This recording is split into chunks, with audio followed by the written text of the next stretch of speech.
Hi, I'm with John Cunningham, who is appearing in the upcoming thriller Iniquitous.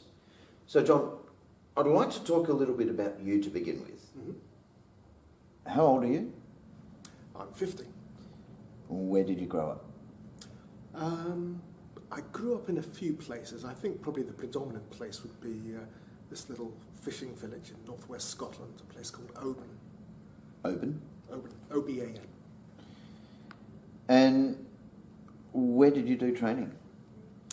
I haven't done as much training as some of the actors in the piece, but I think that the predominant amount of training I did was probably at ACOPA, the Centre of Performing Arts.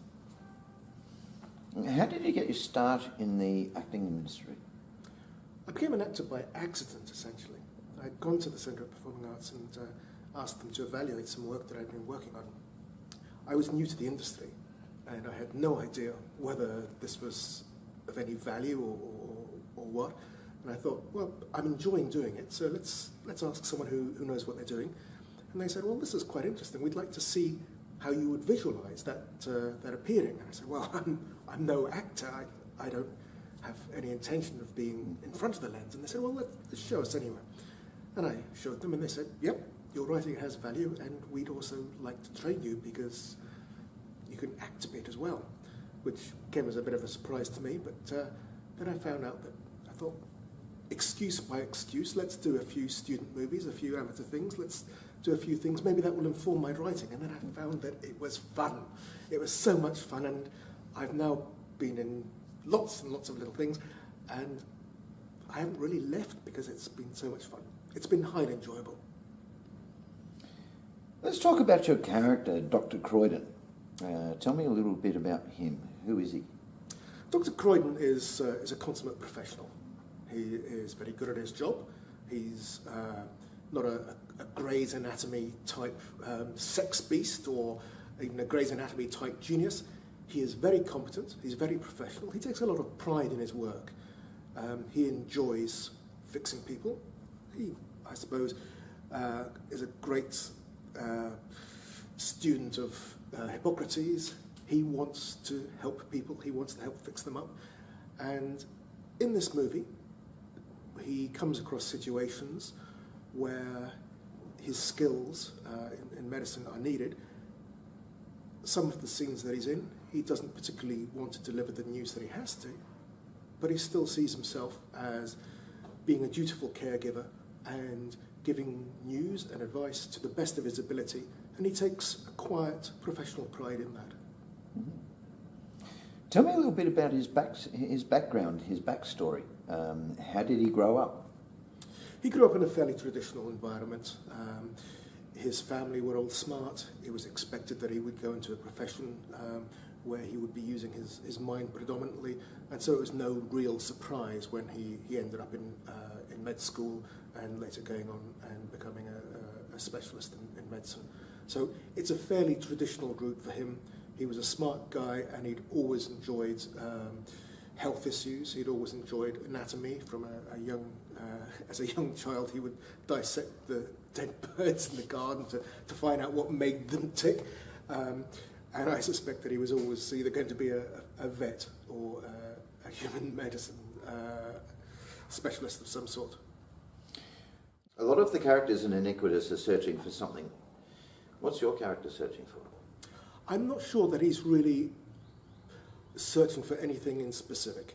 What he is he is very happy in his profession. He is content in his profession. There are certainly ups and downs, but he takes immense pride in being professional and in being very competent. He enjoys being good at his job, and he knows that he is providing a service to the community and takes a quiet, confident pride in doing his job.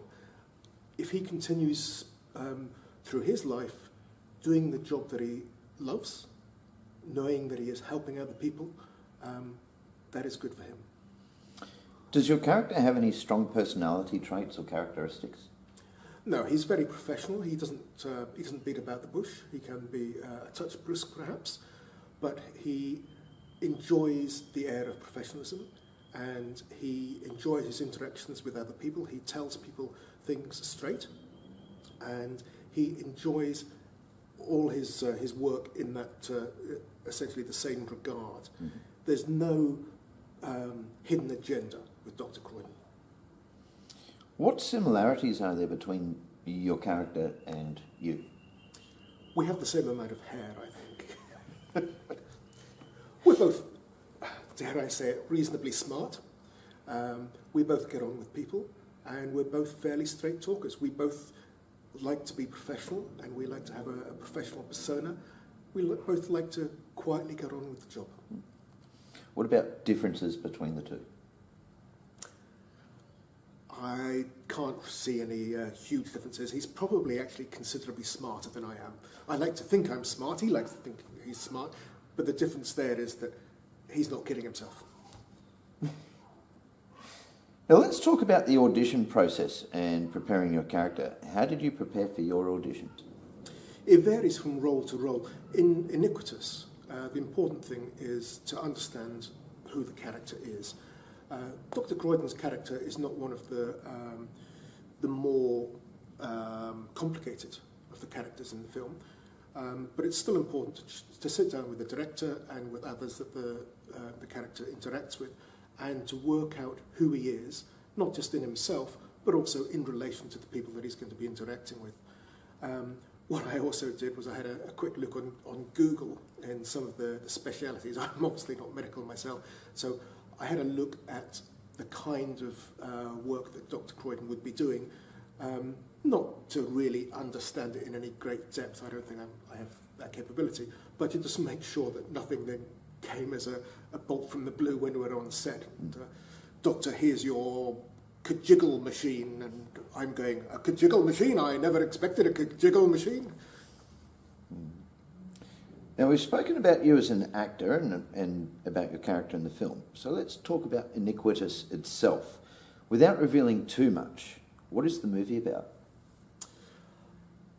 It's about the way that characters can interact with each other, and it's about the way that we look at ourselves sometimes.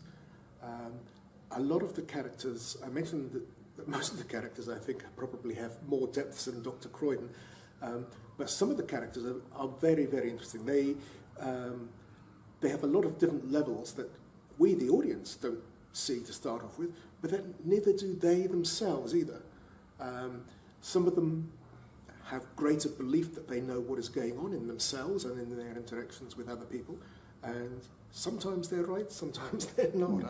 I'm not going to go into details on that, but it's about the different levels sometimes that we all have, and about the way that we perceive our interactions with other people, and almost the way that we perceive each other's motivations as well. What messages or lessons do you feel the audience will pick up from the film, from your character's point of view? Well, they might have, from Dr. Croydon's point of view, they might have a little more knowledge about oncology than when they first came into the cinema. I don't think that they're going to learn a lot from Dr. Croydon. They'll learn more from some of the more interesting characters, some of the characters that Dr. Croydon interacts with. And I think that the predominant feeling when people leave the theatre is that they'll be looking at themselves and asking themselves what aspects that they've just seen on screen are present in themselves. Some of the movie is about fooling oneself and not really knowing oneself. And I think that those kind of questions will be asked by a lot of the people who see the movie. Is there a favourite scene in the script that you're really looking forward to filming? There's a couple of scenes that I'm quite looking forward to involving Dr. Croydon. One of the hardest things, I think, for doctors is the portrayal to a patient of some news that is not optimal. And I think that that's going to be quite intense. It's going to be very interesting working through that with some of the other actors. If you could play any other character besides the one you're playing, which character would it be and why? It would be the lead.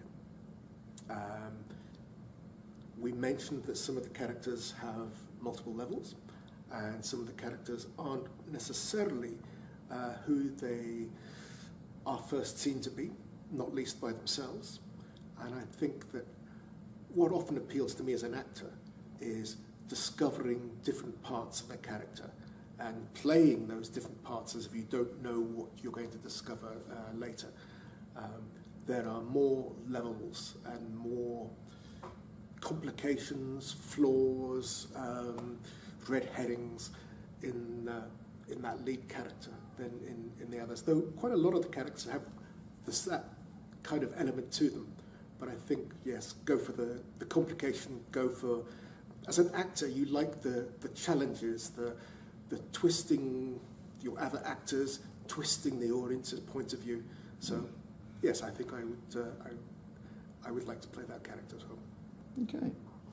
Well, thank you for your time, John, and it's going to be great working with you. It's been a pleasure. It's going to be great.